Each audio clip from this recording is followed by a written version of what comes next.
Okay, in the last video, we were taking the derivative of products.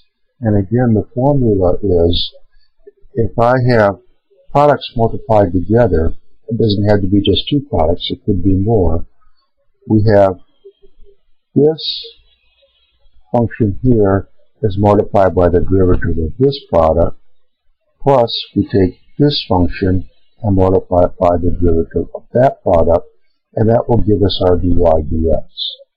Now, if instead of having two products multiplied together, we have one product multiplied by itself many times, say it's to the n power, then dy dx is equal to, you bring the n down, so it's n times u, the n minus 1 power, and then we take the derivative of this function with respect to x. So, we have a problem prepared where we have to use both this formula and this formula. What we have is y equals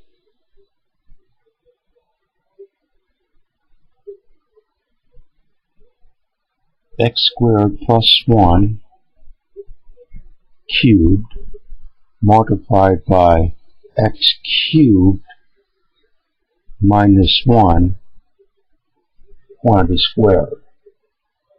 And so dy dx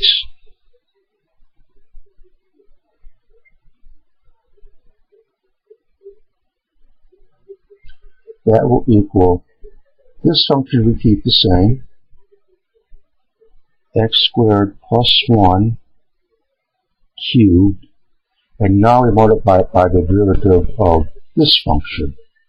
So we bring the 2 down, times 2 times x cubed minus 1. The 2 minus 1 are the first power. We typically don't bother to write that down because that's just x cubed minus 1. But we do take the derivative of what's inside of here. And that's going to be 3 times x to the 3 minus 1, 3 times x squared. Okay, so that is this function here, and we multiply it by the derivative of this function. Now, that'd be the same thing all over again. We take this function,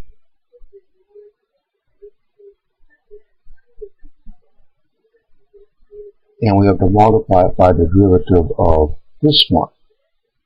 So here we bring the 3 down, and we'll have x squared plus 1 to the 3 minus 1 power. And once we do that, now we have to take the derivative of what's inside of here, and that's 2x. So again, the calculus part of the problem is finished at this point right here. It looks like maybe we can do some algebra with this to kind of simplify this expression. Let's see. Here we have x squared plus 1. Here we have an x squared plus 1. Here we have an x cubed minus 1. Here we have an x cubed minus 1. Here we have 6x squared.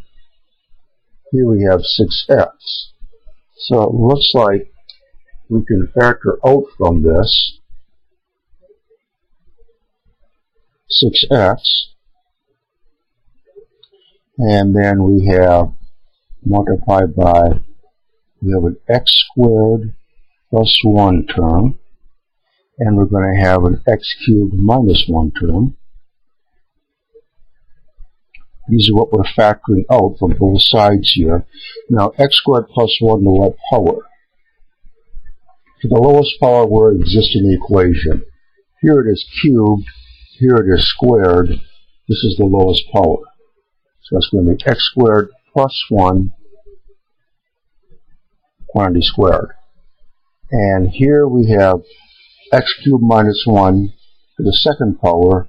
Here we have x cubed minus 1 to the first power. This is the lowest power here.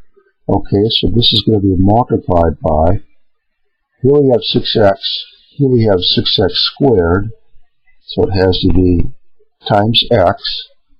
And let's see, we have x cubed minus 1, we have x cubed minus 1. Here we have an x squared plus 1 cubed, so we need to multiply this by x squared plus 1.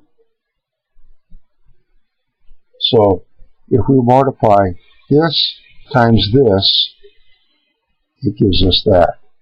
Now from this side, 6x, we have a 6x, so we're all set there. X cubed minus 1 squared, x cubed minus 1 to the first power, so we need an x cubed minus 1. Here we have an x squared plus 1 squared. Here we have an x squared plus 1 squared. We're all set. So if we multiply this times this, it gives us this expression here. So let's see, what do we get out of this? We have 6x times x squared plus 1 squared times x cubed minus 1, and from here x cubed, and here we have an x cubed, so it's times 2x cubed plus x minus 1. And that's our dy dx.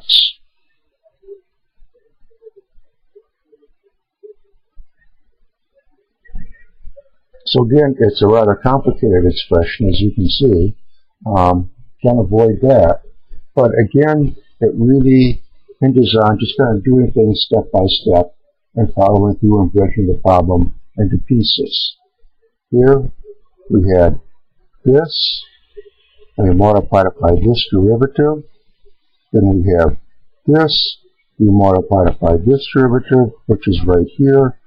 At this point, the calculus is over. And then from here on out, it was just doing some algebraic manipulations, factoring things out, and once we did that, we had no problem getting it into this form right here. So that's it. Hope it was helpful. Come back and join us in another video, and what we're going to do is how to take derivatives when you have a quotient of two functions. So come back and join us for those videos, and we'll try and work some more problems.